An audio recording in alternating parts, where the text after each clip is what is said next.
10 qram arı südü,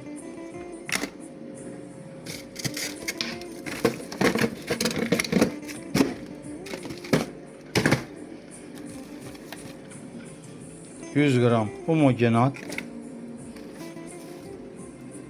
çiçək tozu 100 qram, güləm 200 qram.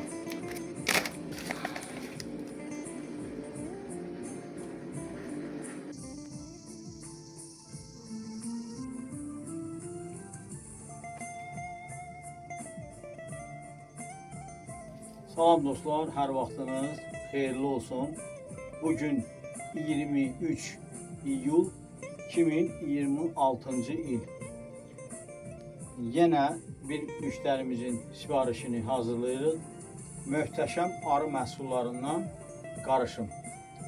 Yarım kilogram bal, 10 qram arı südü, buzlu muzlu, 100 qram homogenat, bu da buzlu muzlu,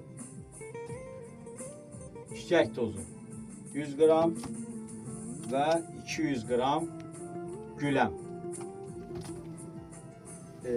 Bir qədər məlumat verim, bunların da donu açılsın.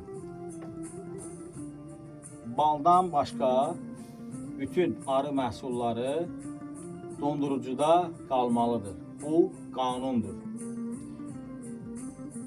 Qarışım hazırlanandan sonra mütləq soyuducu şəraitində saxlamaq lazımdır. Qəbul edilməsi isə dostlar, mütləq taxta və yaxud plastik qaşıqla. Bunu hətta biz taxta qaşıqla qarışdırırıq. Nə üçün? Ona görə əgər tərkibində arı südü və homogenat varsa qarışımın, dəmir vasitələrlə onu qarışdırmaq doğru deyil. Bu da bir qanundur. Bu bunun biyologiyasıdır. Bu qanunu biz qoymamışıq, biz də bunu ləğv edək. Yəni,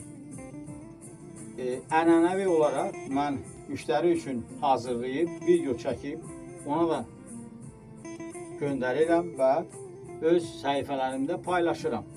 Yəni, hər şey burada görünür, şəffaf, heç bir problem yoxdur.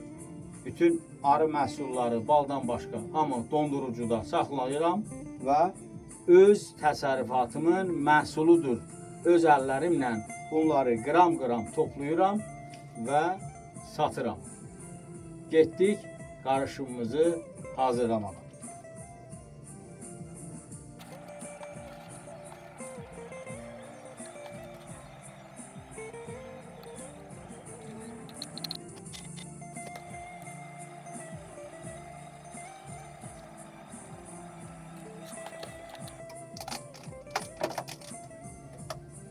Güləmi müəyyən qədər kofe çəkən maşında uyutmuşuq ki, rahat qarışsın və qəbul olunsun.